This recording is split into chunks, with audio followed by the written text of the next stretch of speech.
नमस्कार किसान साथियों आज के इस वीडियो में हम जानेंगे कि गेहूं की फसल में आखिर पीलापन लगता क्यों है। इस समय जो सबसे ज़्यादा गेहूं की फसल में समस्या है वो है पीलापन की।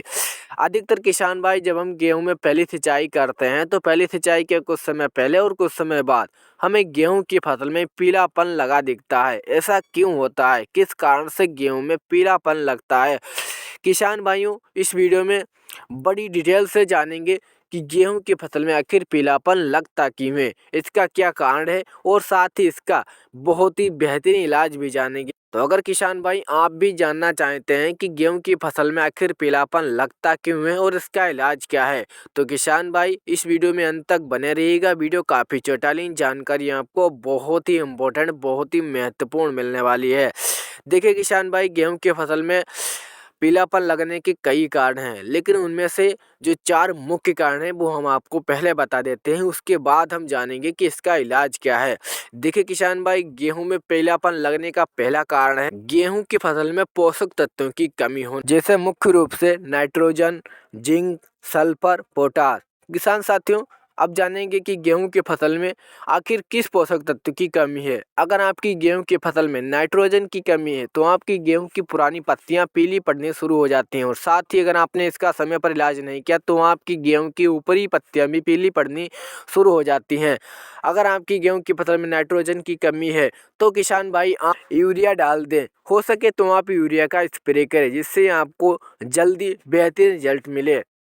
वहीं किसान भाइयों, अगर आपकी गेहूं की फसल में जिंक की कमी है तो जिंक की कमी से नई पत्तियां जो होती हैं वो पीली पड़ जाती हैं। इसके इलाज के लिए आप जिंक सल्फेट 21 या फिर 33% वाली डाल सकते हैं। आपको काफ़ी बेहतरीन और काफ़ी असरदार रिजल्ट जल्द ही देखने को मिलेगा।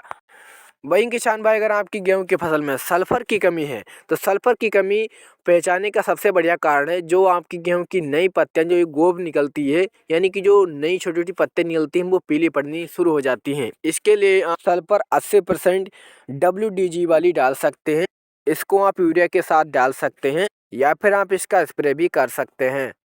वहीं किसान भाई, अगर आपकी गेहूं की फसल में पोटास की कमी है तो इसका सबसे अच्छा जो पहचानने का तरीका है वो है गेहूं की जो पत्तियां हैं उनकी किनारी जली हुई। गेहूं की पत्तियों की किनारी जली हुई पीले भूरे धब्बे अगर पड़ जाते हैं गेहूं की पत्तियों पर तो ये मुख्य कारण है पोटास का।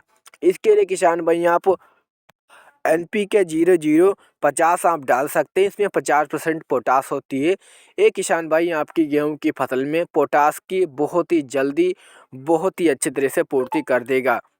किसान साथियों, अगर इनमें से आपकी गेहूं की फसल में कोई भी पोषक तत्व की कमी है तो आप एक साथ भी आप इन सभी पोषक तत्वों की पूर्ति कर सकते हैं। किसान साथियों, गेहूं की फसल पीली पड़ने का दूसरा कारण है अगर आपने खरपतवार नाशक दवा का स्प्रे किया है। ठीक है, खरपतवार नाशक दवा के कारण से भी आपकी गेहूं के फसल में पीलापन हो सकता है। इसके लिए किसान भाई आप 2 किलो यूरिया और 100 ग्राम जिंक, इन दोनों का घोल मिलाकर आप 100 लीटर पानी में स्प्रे कर सकते हैं और आपकी जो खरपतवार नाशक दवा है उससे अगर आपकी गेहूं की फसल पे कोई भी पीलापन आया है, कोई भी बीमारी लगी है तो वो जड़ से ठीक हो जाएगा। किसान साथियों, तीसरा मुख्य कारण है गेहूं की फसल पीली पड़ने का, वो है गेहूं की जड़ों में गांठ बन जाना। अगर आपकी गेहूं की फसल में जड़ों में गांठ बन गई है तो इससे गेहूं की फसल की बढ़वार भी रुक जाती है, नए कल्ले भी नहीं निकलते और गेहूं की फसल पीली भी पड़ने लगती है। इसके लिए किसान भाई आप यूरिया के साथ कार्बोफ्लोन इस्तेमाल कर सकते हैं, दानेदार आता है, मिलाकर आप